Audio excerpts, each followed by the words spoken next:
स्मरण जय जय राम कुंडली वरदा हरी विठ्ठल श्री ज्ञानदेव तुकाराम.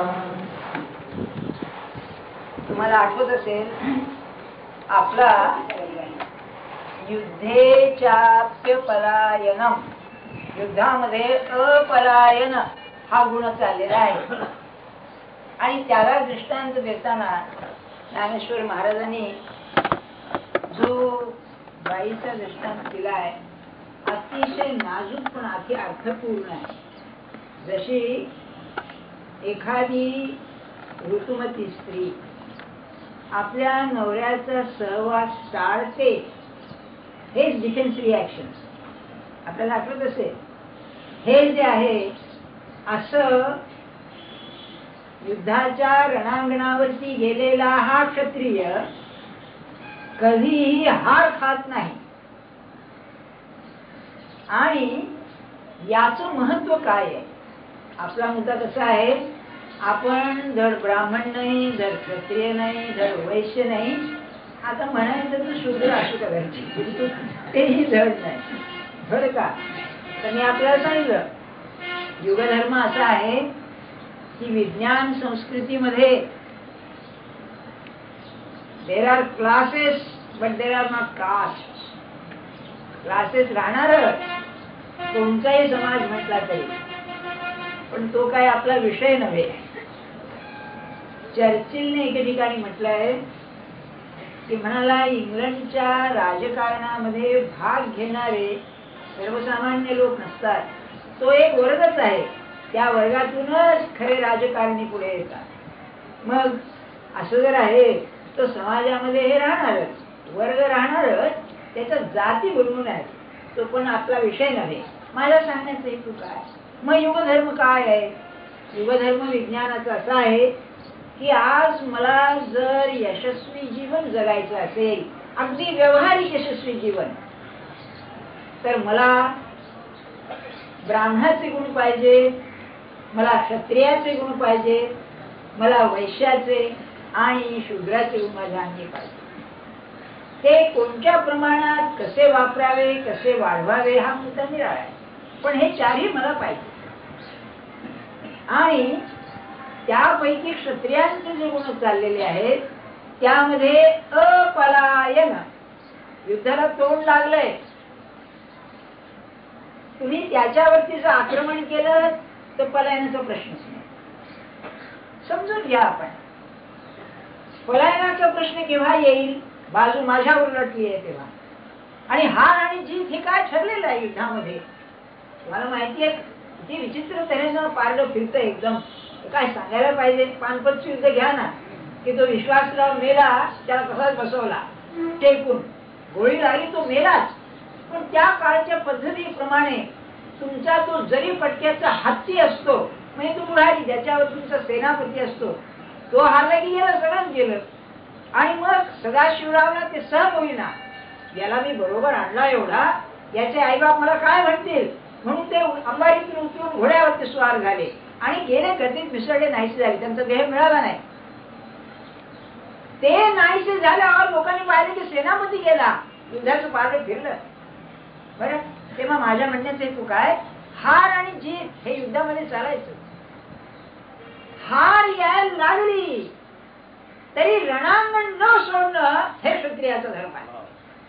येईल अंगावर हार येईल, पण वार झेनीत मी प्राण देईन, पडणार नाही. आणि हा गुण ज्ञानेश्वर महाराजांनी काय सांगू आपल्याला, काय त्या पुरुषाची दृष्टी असली पाहिजे या अपलायनाबद्दल. म्हणाले हा क्षत्रियांच्या आचारी पाचवा गुणेंद्र अवधारी, गुणांचा इंद्र, गुणांचा राजा. या पाच, हा पाचवा गुण, एकंदर 7 गुण, या 7 गुणापैकी हा पाचवा गुण म्हणजे या गुणांचा राजा आहे. ज्या क्षत्रियाच्या अंगी हा गुण नाही तो क्षत्रिय नव्हे. पण दृष्टांत आणखी खूपच आहे. पुढे म्हणाले चहू पुरुषार्थाच्या श्री भक्ती जैसी. धर्म अर्थ काम मोक्ष हे आपले पारंपरिक पुरुषार्थ आहे. यांच्या डोक्यावरती नाचणारी जी पाचवा पुरुषार्थ म्हणून भक्ती आहे, तसा हा गुण सगळ्यांच्या वरती शोभतो. म्हणजे हा नसेल तर क्षत्रिय नाही. तर हे काय आहे? आपलं अपलायन काय आहे नाही का? दोन दृष्टीने सांगतो आपल्याला. पहिलं अपलायन प्रपंचाचं. प्रपंचामध्ये नेहमी धस्काधस्की असणारच, हिसका हिसकी असणारच.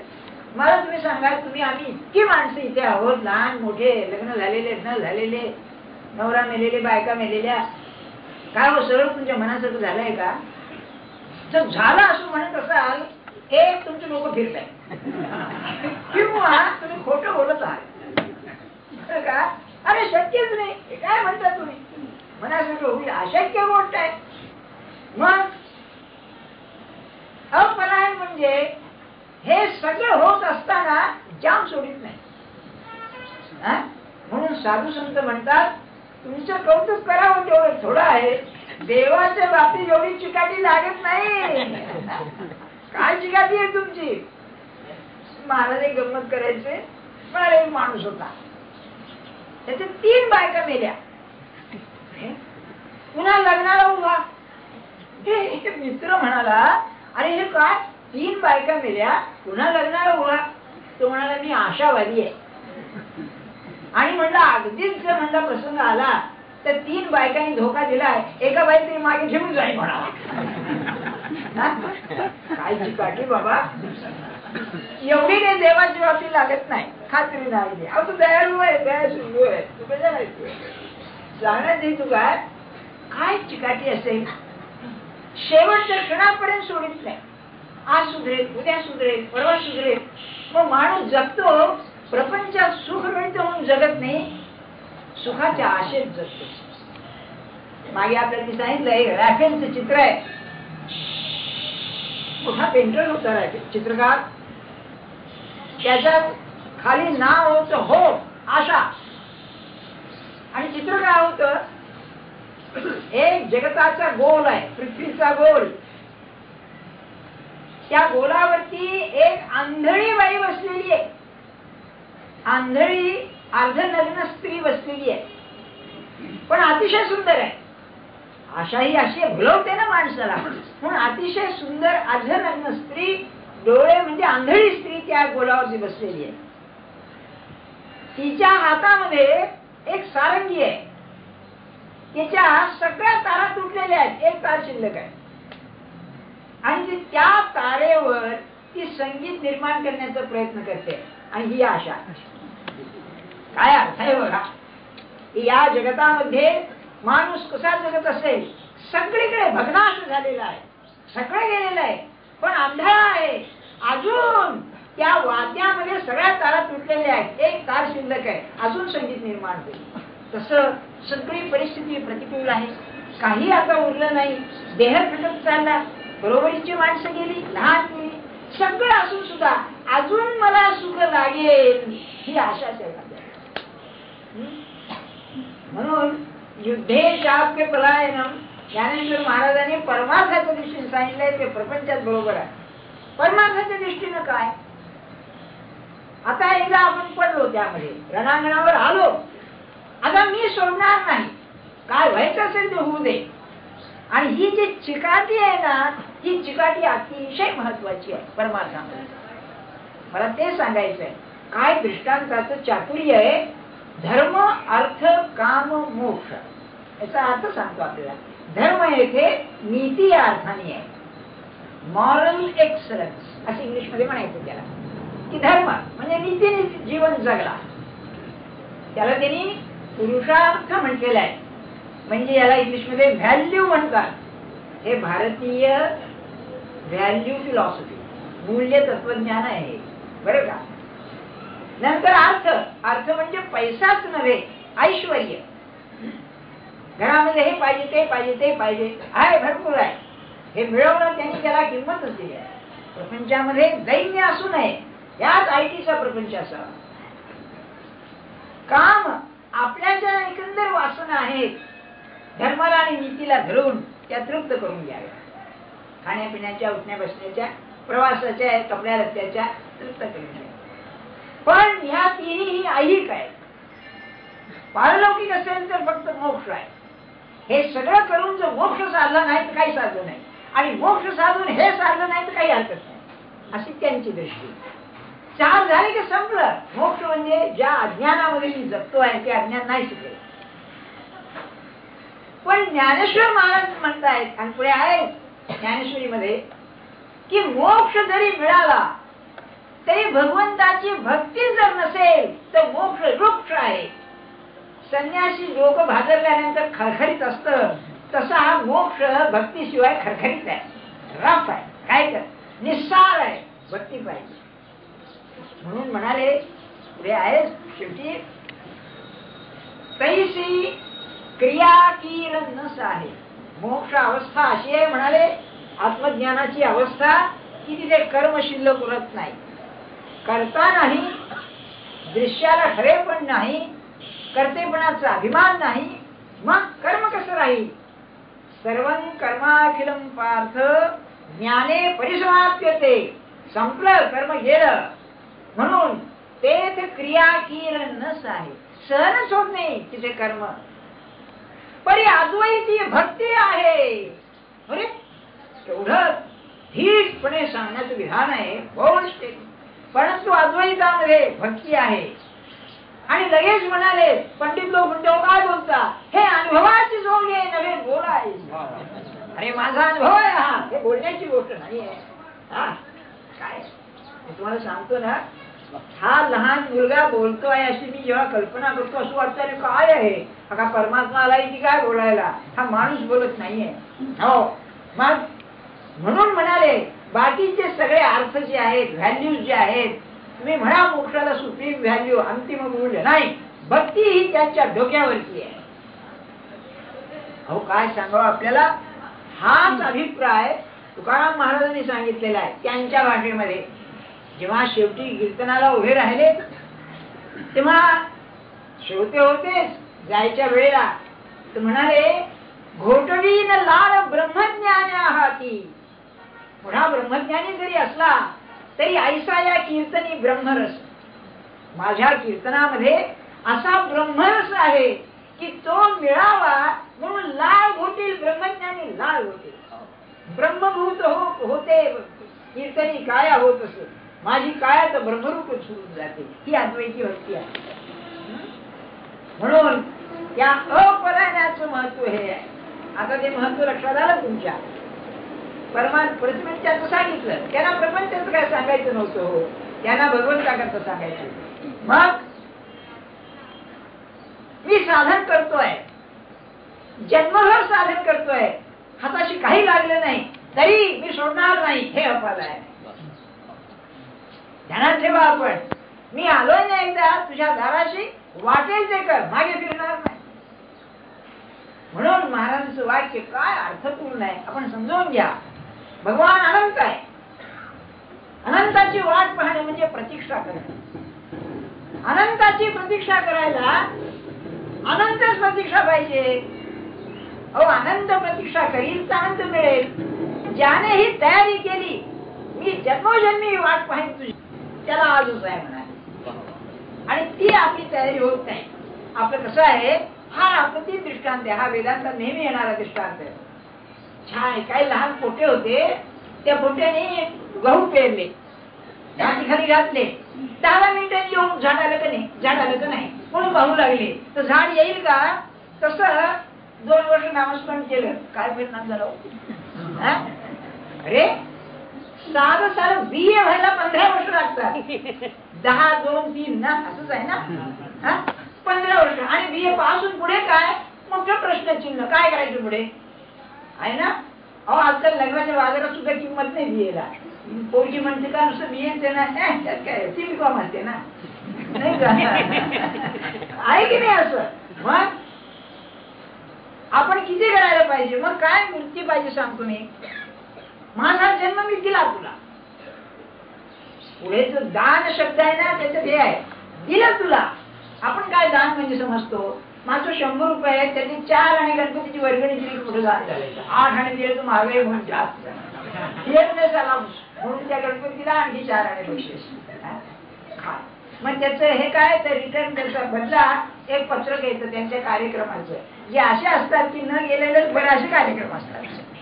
काय अरे द्यायचं म्हणजे काय? जे माझा कलिजा आहे तो दिलाय तुला, घे, तुला दिलाय आणि दिलाय तर कसा पुन्हा मागणार नाही. हे अपलाय नाही, मला काही फळ नकोच आहे, तू काय देणार देऊ? तुकाराम महाराज म्हणाले, अरे तू देऊन देणार काय? मला दिसत ते तुझं काय? म्हणाले, जे तुझ्या नादी लागले सगळे नागवले, तसं माझी तयारी आहे, बसतो पाहतो मी आता काय आहे. मग एक भक्त निघाला, मला तुझ्या जवळच काही नको आहे, तुझी लक्ष्मी नको, सरस्वती नको, तुझं ऐश्वर्य नको, शक्ती नको, काय नको. काय पाहिजे मला? अवघा नागडा तू पाहिजेस मला. हा ते मात्र कठीण आहे म्हणाला, ते नाही, बाकीचं सगळं माग. आणि असंच आहे माझ्या म्हणण्यात हेतू काय की परमार्थात आपण पडलो ना, मनाची ही तयारी करून राहा. नाही तर बघा बघा ज्ञानेश्वरी ऐकूच नका, भानगड नको काय. पण ऐकून घ्यायला काय करते बरं? हे द्यायचं कसं आहे?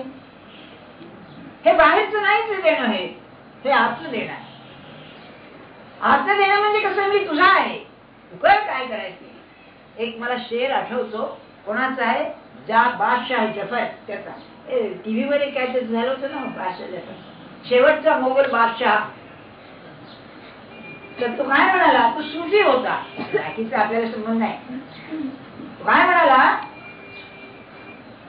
न हम कुछ हंस के सीखे हैं, न हम कुछ रो के सीखे हैं. आम्ही जर जीवनात काही शिकलो तर काही हसून किंवा रडून शिकलो नाही, म्हणजे सुखाने शिकलो नाही, दुःखाने शिकलो नाही. जो कुछ थोड़ा सा सीखे हैं उसी का हो के सीखे हैं.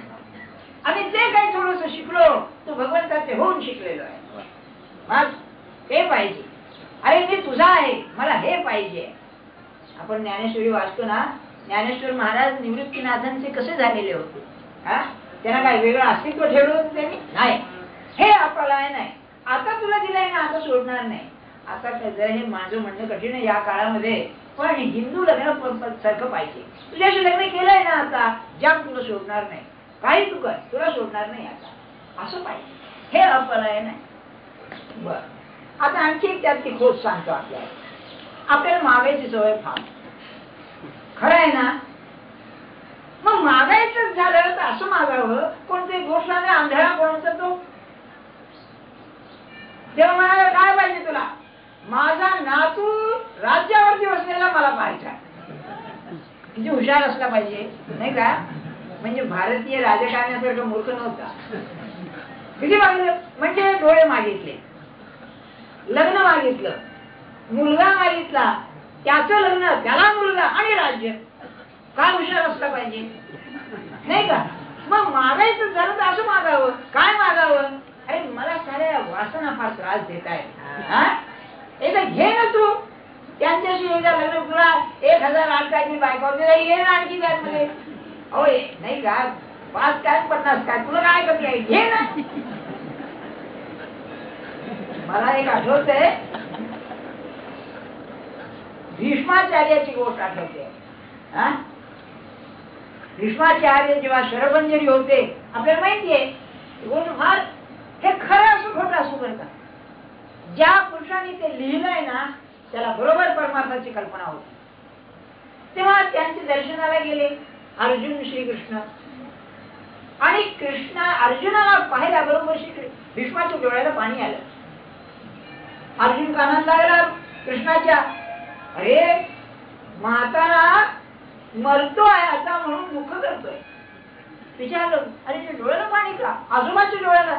त्या काळी अतिशय मान्य होते भीष्माचार्य, गुरुचे गुरु अशापैकी ज्ञानी. तेव्हा कृष्ण म्हणाला, तू मला कशाला विचारतोस? म्हाताऱ्याला विचार ना, काय भानगडाची. त्या म्हणाला, आजोबा आपल्या डोळ्याला पाणी येण्याचा अर्थ काय? तेव्हा म्हणाले, काय सांगू अर्जुना, परमात्मा तुमच्या पाठीराखा असताना तुमच्या प्रारब्धाची काही रेषा टळली नाही हे पाहून मला दुःख होत आहे. काय बघा. तेव्हा अर्जुनाच्या डोक्यात प्रकाश पडला की भक्त काय चीज असते. तेव्हा शेवटी कृष्ण जेव्हा निघाला तेव्हा भीष्माचार्य म्हणाले, कृष्णा माझी एक विनंती आहे तुला. काय असेल? म्हणाले आजपर्यंत माझी म्हणून एका मुलीला मी सांभाळली आहे, विष्णाचारी आणि मुलगी, अरे हा मारुती आणि हे सगळे ब्रह्मचारी, त्या मुलीला मी सांभाळली आहे, ती लग्नाला आलेली आहे, जाताना तुझ्या हातात हात घालून जावा एवढी माझी इच्छा आहे. अरे काय म्हणता का आपण, माझी बुद्धी म्हणाले मी मुलीप्रमाणे सांभाळली, तिला इकडे तिकडे बघू दिलं नाही, आणि ती मुलगी तुझ्या हातात द्यावी अशी माझी इच्छा आहे, तू तिला स्वीकार कर. हे आहे त्याचं हा प्रमाण की आपलं जे आहे ते द्यायचं म्हणजे काय, माझा जो आत्मा आहे तो तुला दिलेला, मला आत्मा माहिती नाही, पण माझे जे विचार धन आहे ते मी तुला देतो. माझ्या विचारामध्ये तुझ्याशिवाय दुसरं कोणी असता का माझं, हे माझं देणं आहे. आणि ते युद्धेच्या आपले पलायन, वाटेल ते झालं तरी भगवंताशिवाय विचार न येणं हे परमार्थाचं लक्षण. मी आपल्याला अनेक वेळा सांगतो ना, एखाद्या माणसाची परीक्षा करायची, साधकाची, केव्हाही भेटा त्याला, कोणत्याही प्रसंगात भेटा, भगवंताशिवाय बोलायचं नाही. व्यवहारात काय मोठी चार बोले, पुन्हा म्हणेल नाही त्याची इच्छा ते आहे. जसं तो सुखानुसारखं ते याच्याकडे असतं, कशापैकी याचं मन कधी तिथून हलणार नाही. आणि याचा अनुभव काय येईल, प्रपंचामध्ये काही प्रसंग आला असताना याच्या मनाची लेवल खाली येणार नाही. तिथेच असेल ते माउंट एव्हरेस्ट सारखा आहे, जो आपला हिमालयाचा उच्च भाग आहे ना, किती ढग येऊ दे ते खाली चक्रा मारतात, वर जात नाही. तसं प्रपंचातले काही जरी प्रसंग आले तरी याचे लोक वर भगवंतापाशी खाली यायचं नाही, हे आपलं आहे ना. आता साध्या भाषेत सांगतो, मला कौतुक वाटलं, कौतुक वाटतंय. हा रोमेन्स सांगतो ना आपल्याला, मागच्या वेळेला रोमेन्सचा उल्लेख केला, तेव्हा तो जेव्हा टोब्रुकला परत आला, जर्मन 2 डिव्हिजन घेऊन परत आला, सगळे त्याचे ते सैन्य शस्त्र सगळं घेऊन परत आला. तेव्हा त्याला विचारलं हे कसं काय आहे, तर तू काय म्हणाला, हे German general knows no defeat. अरे जर्मन सेनापतीला पराभव माहिती नाही म्हणाला. तसं खरा जो भगवंताचा भक्त आहे, परमार्थी आहे, त्याला निराशा माहिती नाही, विफलता माहिती नाही, फ्रस्ट्रेशन माहिती नाही. काहो तुम्ही एवढं जप करताय, एवढे तुमचे गुरु मोठे ज्ञानेश्वर महाराज, तुम्हाला अजून काही देत नाही, त्यांना विचारा. एवढी युक्ती शिकायला काय हरकत आहे, अरे मला विचारा, त्यांना विचारा. तो कशाला जातोय त्याला विचारायला.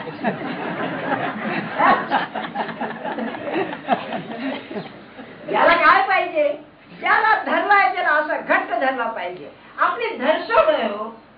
तुम्ही बघा, आपण खरं ज्ञानेश्वर महाराज धरलंय का, मी उदाहरण घेतलंय, खरं गुरुला धरलंय का, त्याचा पाय हलता कामाचा नाही, असं धरलं पाहिजे त्याला. काय तुला धरलंय म्हणजे कसं धरलंय, तू भगवंताला जसं धरलायस, गुरुला म्हणावं तसं मी तुला धरलाय. का नाही, हे धरणं मनाचं आहे. आणि याचं बीज बुद्धीमध्ये आहे, बुद्धी निश्चय करते, निश्चयात्मिका बुद्धी सूत्रच आहे. ही बुद्धी बस ठरलं माझं. अहो साधं साधं ते काय तुमचं वाद निश्चय नाही, काय साखरपुडा, साखरपुडा देताना तुम्ही ठरवलं आणि मोठ्यात शंका करता, काय म्हणले या बुद्धी स्थिर नाही. भगवंताच्या बाबतीत साखरपुडा तरी केलाय का,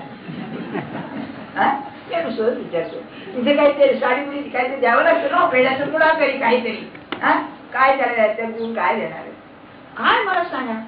वाद निश्चय झाला तर नाही आमचं ठरलं. अहो कसं आहे बघा, वाद निश्चय झाला ना आपला, आणि कुणी सांगितलं अहो तो मुलगा चांगला आहे, नाही आमचं ठरलंय आता, एवढं तरी पाहिजे की नाही. एवढं निश्चितपणा नको का, नाही आता माघार नाही, पाऊल टाकलं ते पुढे. समजा हार आली, धरून चाला, रणांगणाचा दृष्टांत घ्यायचा, हार आली तर रणांगण सोडणार नाही, घेईन अंगावर शेवटपर्यंत जाईल. ते म्हणतात ना पुष्ट दी वॉल, म्हणजे आधी भिंतीला पाठ टेकेल तिथपर्यंत पराभूत अभवत आला, पण मागे नाही, भिंत सोडून नाही जाणार. तसं काही मला साधलं नाही तरी मी सोडणार. ही झाली साधी भाषा. पण त्याच्यात आणखी एक खुबी आहे. परमार्थात काय करायचं असतं, पहिली जर गोष्ट करायची असेल तर मला तुझ्याकरता तू पाहिजे, मला अमकन तमकन आहे, तुझ्याकरता तू पाहिजे म्हणजे बाकीच्या फलानं वाचतात लागेच. मला प्रपंचातलं काहीही नको, तू पाहिजेस. तसं पतिव्रता स्त्री म्हणेल की बाकीचं काही असू दे, प्रपंचात नुकसान येऊ दे, तुम्ही जिवंत राहा, तुम्ही योग्य. तसं मला पाहिजे असेल तर तू पाहिजे. म्हणजे परमार्थामध्ये आरंभच जर असेल तर कर्माच्या फलाची आशा टाकूनच आरंभ आहे. हेच जर असेल तर मग परमात्मा शिवाय बाकीची सर्व फलं सुटली. मग सर्व फलं सुटली तर निराशेचा प्रश्नच कुठे येतो. मला नाही, नकोच आहे, नाही तर नाही, तू पाहिजेस. तू असलास तर सगळं आहे, तू नसलास तर सगळं असून काही अर्थ नाही. आणि हे अपलायन आहे. हे व्हायला जो धीर पाहिजे. म्हणून जो पुरुषार्थाच्या श्री भक्ती जाईल. अरे बाकीचे सगळे पुरुषार्थ आहेत, पण भगवंताच्या भक्तीचा जो पुरुषार्थ आहे त्याची खरी तारीफ आहे. काय असेल आपल्याला कल्पना येत नाही. अद्वैती तो नाही माझे समान. हा तुकाराम महाराजांचा अभंग आहे. तू मी एक रूपच आहे, दादात नाही, अहम ब्रह्मास्मी, माझं समान. मी भक्त तू देव आहेस. मी भक्त आहे आणि तू देव, याच्याच प्रेम आनंदाने मजा आहे तुझ्यात नाही का. मागे एक मी आपल्याला गोष्ट सांगितली होती. आमचं देवाच्या बाबतीत तसं होतं. भक्त म्हणजे देवाशी एक रूपच व्हा म्हणणार. ते नवरा बायको होते. तेव्हा त्यांचं लग्न झालं. लग्न झाल्यावरती नवरा बायको एकमेकांशी बोलत असताना नवरा काय म्हणाला, आता बघ म्हणाला, तू आणि मी एक आहोत, तू आणि मी एक आहोत, पण ध्यानात ठेव, जो एक असेल तो मी आहे, तू नाही. हे जसं तसं देवा तू मी एक, माणसं तुझंच आहे बरं का. पण लक्षात ठेव, तुझं आहे म्हणत असताना तुझ्यासह सगळं माझंच आहे नाही का. बघा आपण देवाशी संबंध ठेवतो आणि तुम्हाला असं वाटतं का देव इतका बावळट आहे का. आपल्यासारख्याला फसेल एवढा बावळट आहे नाही का. अरे किती खेळवले त्यांनी, तुझ्या आमची काय करतात सांगण्यात येतो काय आपल्याला. हे मी पुन्हा पुन्हा सांगतो. ह्या अपलायनाला त्यांनी जे एवढं महत्व दिलं त्याचं कारण आहे. आता नाही, आता संपलं तू मी, आता काय करायचं ते कर. बस करून करून तू काय करशील आणखी असं बरं. म्हणजे हेतू काय सांगायचं मला, आपण त्या ध्येयाला चिकटलं ते इतकं चिकटायला पाहिजे काहीही प्रसंग आला ते सुद्धा कामाचं आहे. प्रपंचाचं चालूच आहे, गणपती आहे, लटपटी आहे. आणि चला तरी काय, एखाद्याला मुलीच मुली, एखाद्याला मुलगीच मुलगी, एखाद्याला दोन्ही नाही. काय तरा आहे ही बरं. प्रत्येकाला विचारावं तो शंकाच करतो. मुलगा मूल नाही तू काय म्हणतो, काय करायचं म्हातारपणी, कोणी नाही आपलं नाही म्हणतो. मुली ज्याला आहेत तो म्हणतो सगळ्या मुली आपापल्या घरी गेलो पुन्हा आम्ही एकटेच. मुलगी ज्याला आहे तो म्हणतो की सुना कशा येतात, कोण लोक पत्तीच आहे आमची. आणि मग सुखी कोण. बरं लग्न न करणारा जो आहे त्याला विचारावं काय करावं. म्हणाले आम्ही एकाकी जीव एक. ते काय एकाकी जीव सदाशिव काय ते म्हणतात ना, तो सदाशिव म्हणजे तो खरा नांगा असतो, हा काय तसा नसतो काय. कोणाला सुखी बनायचं मला सांगा. खूप पैसा मिळाला, मुलांची नजर माझ्या पैशावर आहे बघा असं तो म्हणा. ज्याला पैसाच नाही तो म्हणणार काय करावं, शिकण्याला पैसाच नाही, मुलीची लग्न कशी करायची तो म्हणणार. मध्यम स्थितीत काय तू म्हणाल काय सगळीकडूनच अडचण आहे म्हणायचा, स्वतःच घर नाही आमच्याकडे. मग आता कोण सुखी म्हणून काढायचा. लग्न झालेलं म्हणजे प्रपंच ज्याला आपण म्हणतो तो आहे, ज्याला नाही. कोण सुखी होण्याचं कोण हे आहे हे पहा.